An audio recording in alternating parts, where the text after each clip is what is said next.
ADG sir, respected सभी लोग, जितने भी हमारे युवा यहाँ पे स्टूडेंट्स मुझे दिख रहे हैं और जो भी पार्टिसिपेंट्स यहाँ पे आ रखे हैं, सभी को अ वेरी गुड मॉर्निंग।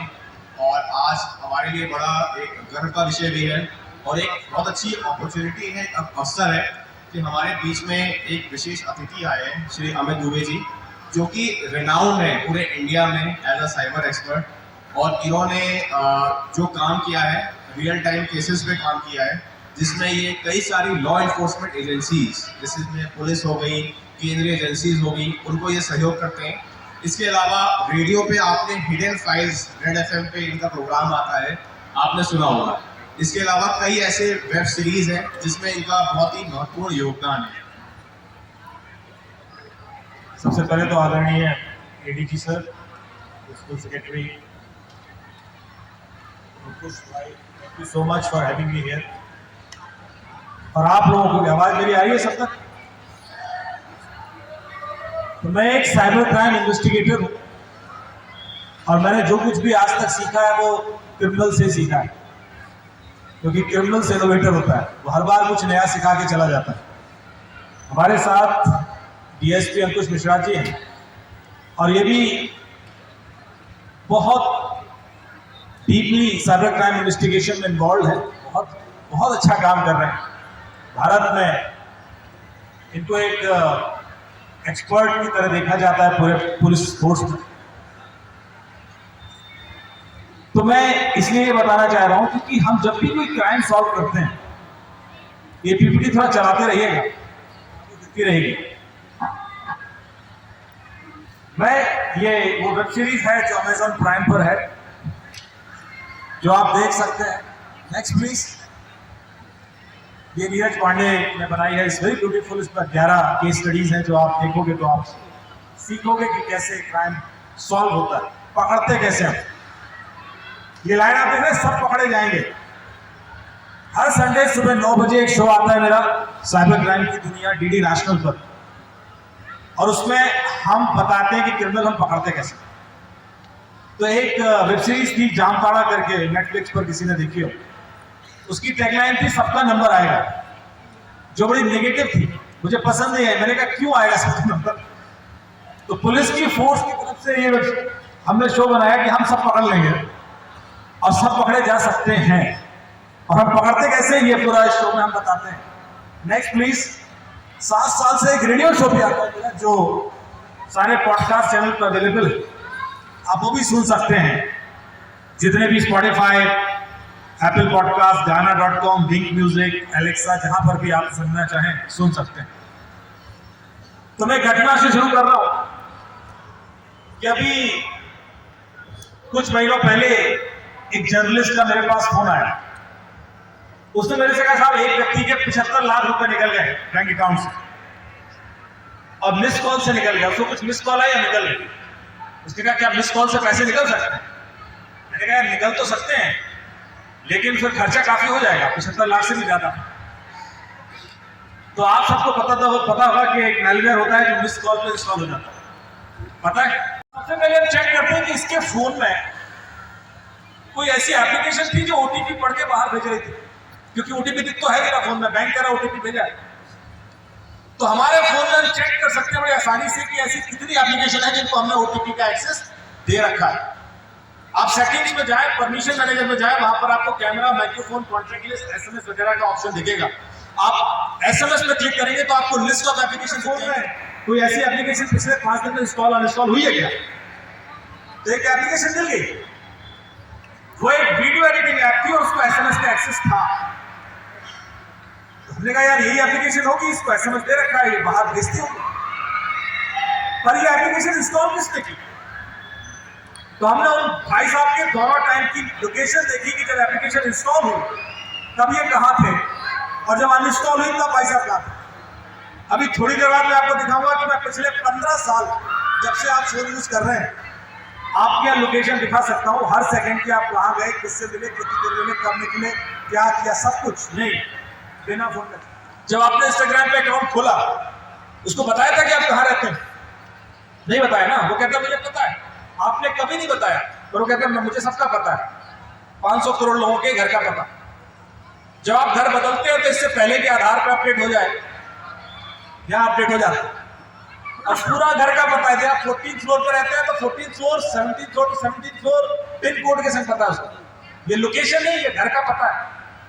फिर वो कहता है मुझे आपका पॉलिटिकल और रिलीजियस बिलीफ भी पता है। आगे देखिए कि आपने लास्ट टाइम किसको वोट किया था मुझे पता है, और आप अपने रिलीजन के प्रति कितना सॉफ्ट लिबरल हार्ड वोट मुझे पता है।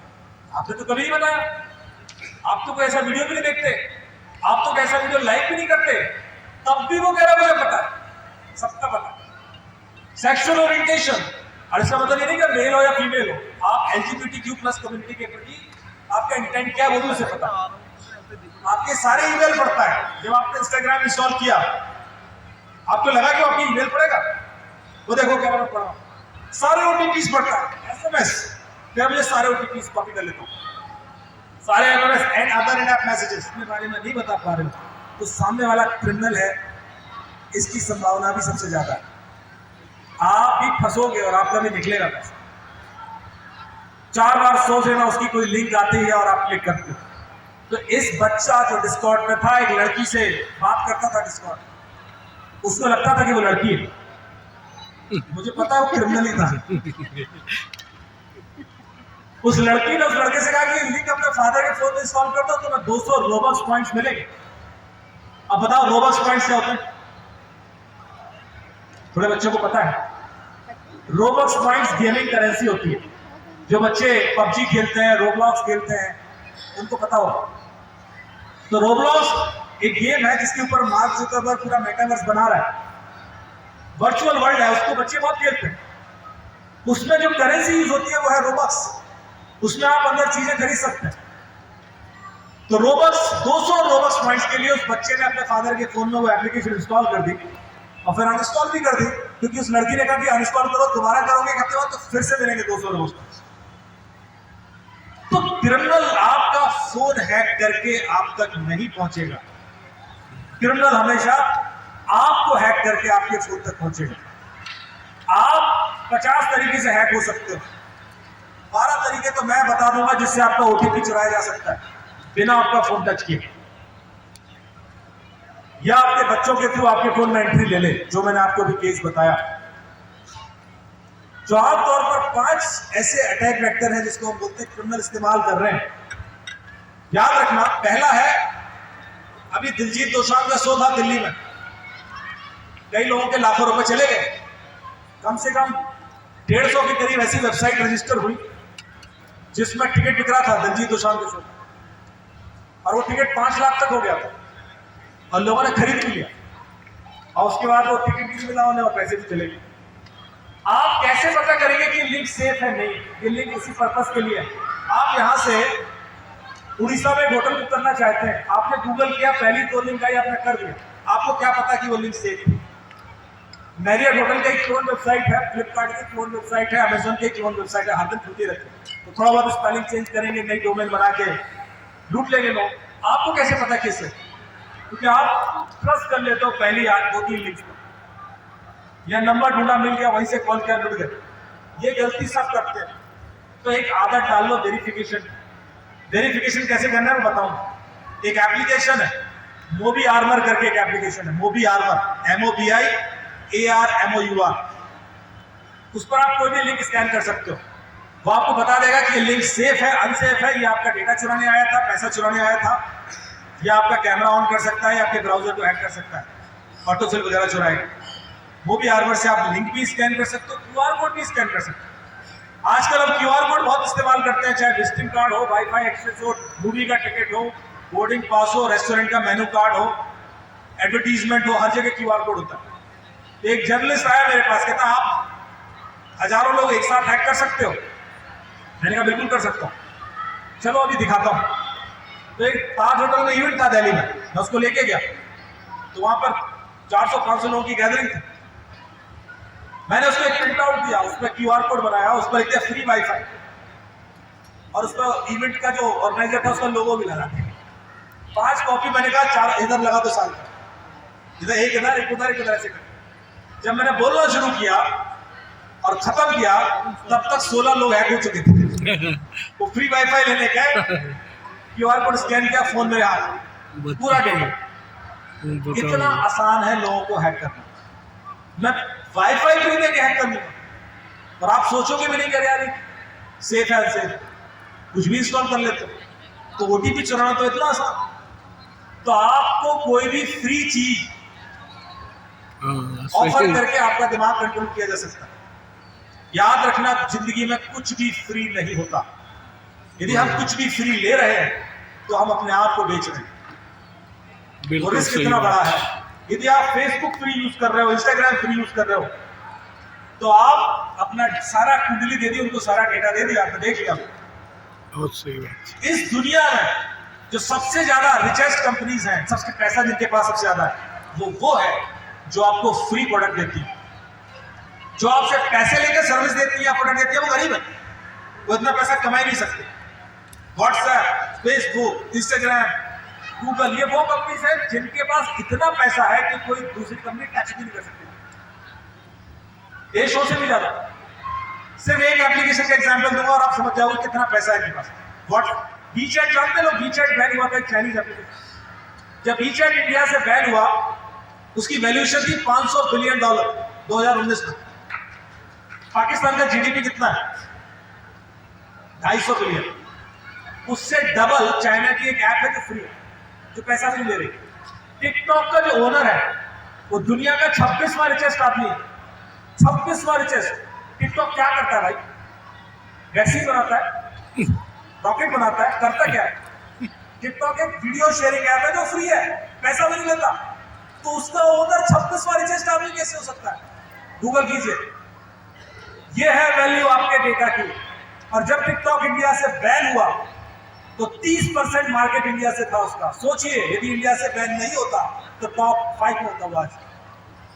कितना डेटा लेता है वो आपका, और सारा डेटा चाइना जाता है। कैम स्कैनर, कैम कोडर, आप फ्री एप्लीकेशन इस्तेमाल करते जाते हैं और आप सोचते भी नहीं कि हमने देश को कितने रिस्क पे लाके खड़ा कर दिया। तो पहली चीज, कोई एप्लीकेशन किसी के कहने पे इंस्टॉल नहीं करता।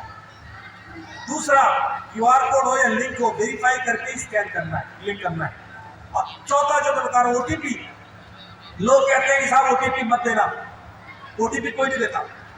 आज तक कभी ऐसा नहीं हुआ कि मैंने कहा भाई साहब ओटीपी देना, हाँ ले ना, अच्छा पासवर्ड भी तो बता दो, हाँ ये भी ले लो। ऐसा हुआ है कभी? ऐसा कभी नहीं होता। ओटीपी लिया जाता है, तो ओटीपी लेते कैसे, ये ट्रिक है। तो कुछ ट्रिक बता रहा तो आप समझ जाएंगे कि कैसे लेते हैं, और उससे बचने का तरीका ही बताएंगे। पहला तरीका, अभी गुड़गांव में लगातार डॉक्टर्स के व्हाट्सएप हैक हो गए। उनको एक कॉल आया दिवाली के पहले कि फलानी फार्मास्यूटिकल कंपनी से बोल रहे हैं, आपके लिए गिफ्ट आया है। डॉक्टर ने कहा भेज दीजिए। अरे नहीं, वो महंगा गिफ्ट है, कुछ गोल्ड वोल्ड। ओके ओके, तो आपका परमिशन चाहिए सर, मतलब ऐसे भेज देंगे तो आप ऑफेंड हो जाएंगे, तो परमिशन दे दीजिए। कैसे देना है? कुछ नहीं सर, आपको एक एसएमएस आएगा, उस पर एक नंबर होगा, वो डायल कर देना तो परमिशन मिल जाएगी। तो एक एसएमएस आया, उस पर एक नंबर था *62* मोबाइल नंबर। उन्होंने डायल किया, उनका व्हाट्सएप हैक हो गया। ये पहला तरीका है व्हाट्सएप हैक होने का, इसको बोलते हैं कॉल फॉरवर्डिंग टेक्निक। आपके नंबर, आपके फोन से एक कोड डायल करा दिया जाए तो आपके सारे ओटीपी फॉरवर्ड हो जाएंगे क्रिमिनल, फिर चाहे वो बैंक के ओटीपी क्यों ना, क्योंकि आजकल सारे ओटीपी कॉल पे आते हैं। एक और तरीका मैं बता देता हूं। सपोज अंकुश जी मेरे बड़े अच्छे मित्र हैं, अंकुश जी को एक कॉल आता है कि अमित जी ने आपका नंबर दिया और आपको एक इवेंट में बुलाना है। तो अंकुश जी को लगा कि चलो ये अमित का नाम ले रहा है तो ट्रस्टवर्दी होंगे, बात कर लेते हैं। बातचीत शुरू हो गई। 20 सेकंड के बाद बोलेगा कि Ankush ji Amit is also calling you, अब एक काम कीजिए, कॉल मर्ज कर दीजिए, अब तीनों आपस में बात कर लेंगे। तो अंकुश को एक और कॉल आ रहा है, तो उन्होंने देखा ये अमित का नंबर नहीं है। अरे उनका वीआईपी नंबर है, आप मर्ज कीजिए। अंकुश ने कॉल मर्ज किया। जैसे ही कॉल मर्ज किया, इनके अकाउंट से पैसे निकल गए। या इनका व्हाट्सएप हैक हो जाएगा, या इनका सोशल मीडिया हैक हो जाएगा, या कुछ हैक हो जाएगा। सोचा क्यों हैक हुआ? क्योंकि वो जो दूसरा कॉल आया उनको कि अमित का कॉल है, अमित का कॉल नहीं था, वो इनके ओटीपी का कॉल। आजकल सारे ओटीपी इस कॉल पे आते हैं।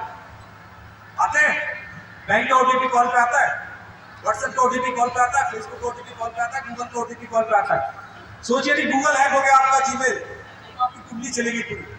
आपकी पिछली लोकेशंस, सब कुछ। कितना डरा सकता है वो आपको? एक कॉल मर्ज की और आप धराश आए, क्योंकि वो एक कॉल पे आपके संग था, दूसरा ओटीपी का कॉल आया, आपने मर्ज कर दिया, उसने वो नंबर सुन लिया ओटीपी का। By the time you realize कि हमें क्या नंबर बोल रहा है, तब तक तो चिड़िया चुपे थे, निकल गया बस। जो प्रोसेस मैंने आपको बताया है चेक करने के लिए कि कोई भी एप्लीकेशन आपका क्या क्या डेटा लेती है, वो प्रोसेस ज़रूर फॉलो करना और फिर डिसाइड करना कि मुझे एप्लीकेशन यूज़ करनी है नहीं करनी है। मैं ये नहीं कह रहा मत यूज़ करो, पर आपको पता होना चाहिए कि खतरा क्या है। बिना खतरे के कर रहे हो तो खतरा तो ज़्यादा खतरनाक हो जाएगा। लास्ट में चले जाइए, लास्ट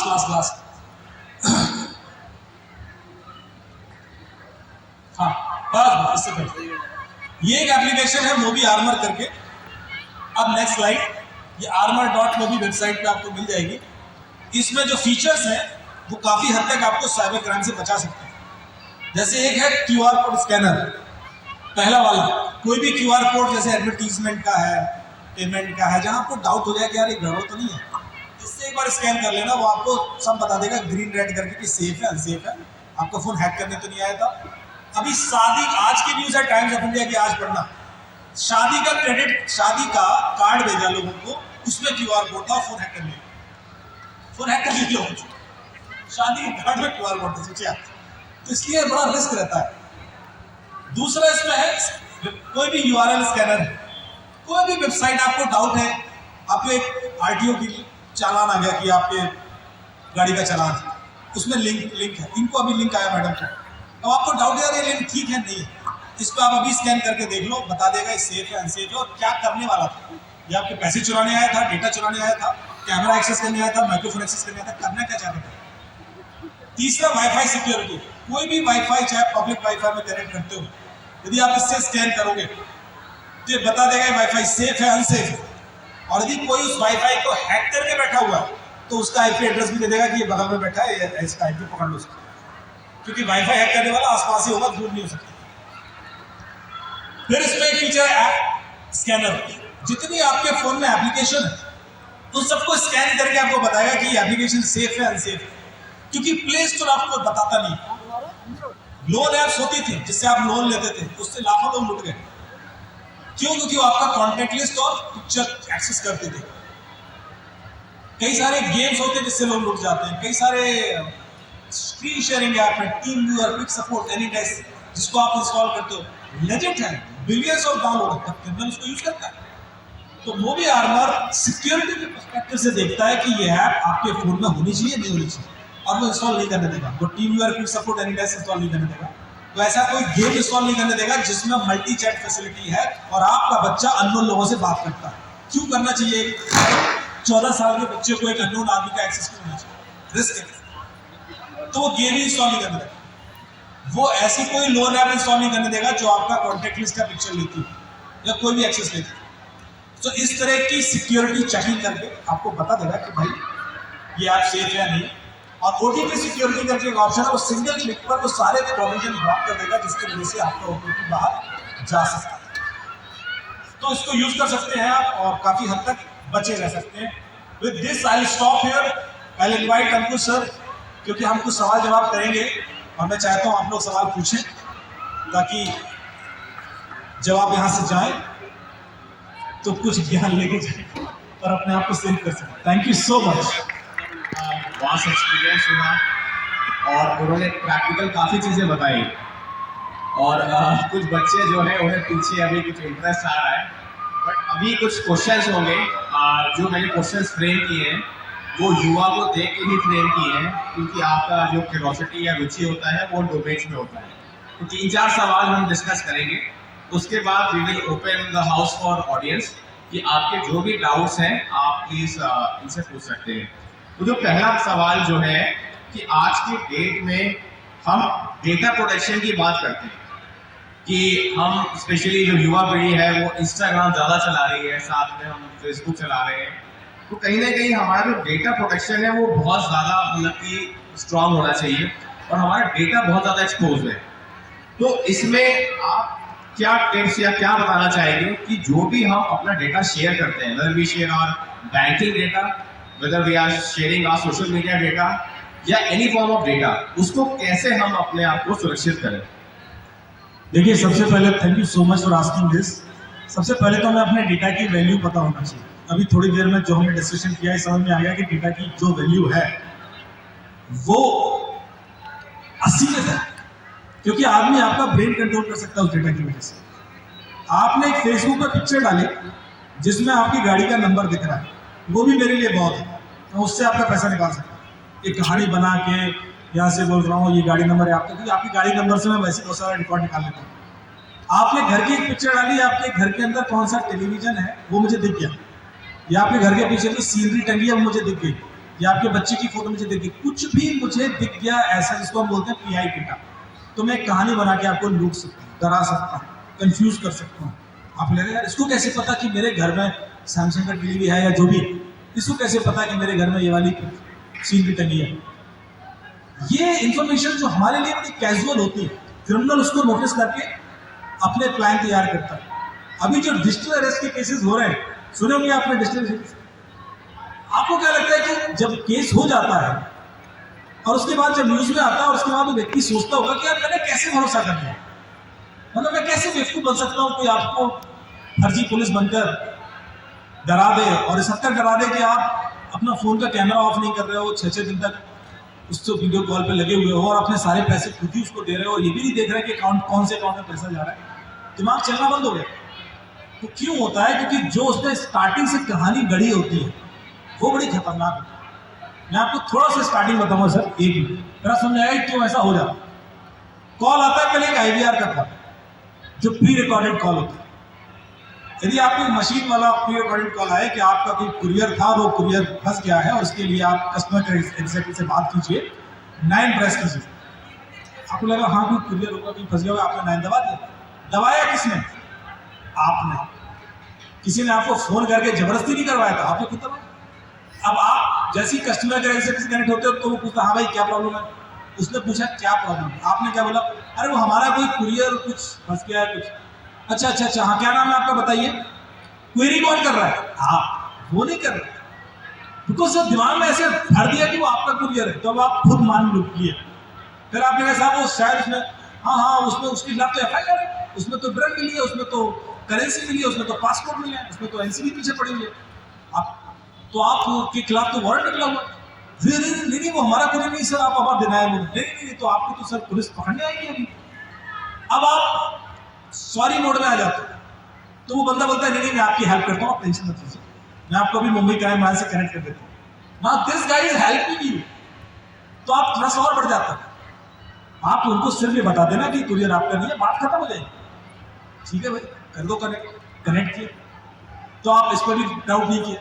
अब मुंबई क्राइम ब्रांच को ऑफिसर दिखाई देगा, थाना दिख रहा है, वीडियो कॉल पे चल रही है मामला, और वो फिर ग्रिल करना शुरू करेगा एंड इवेंचुअली कहेगा कि आपके सामने 2 ऑप्शन है, या तो आप फिजिकल अरेस्ट हो जाओ या डिजिटल अरेस्ट हो जाओ, और आपको तो खुले में घूमना भी नहीं चाहिए आपके खिलाफ। तो और बहुत आपको एक इन्फॉर्मेशन देता हूँ, चाइना ने किसी भी 18 साल से कम उम्र के बच्चों के लिए इंटरनेट एक्सेस 45 मिनट कर दिया है। 45 मिनट से ज़्यादा इंटरनेट एक्सेस नहीं दिया। अभी ऑस्ट्रेलिया PM ने डिसाइड किया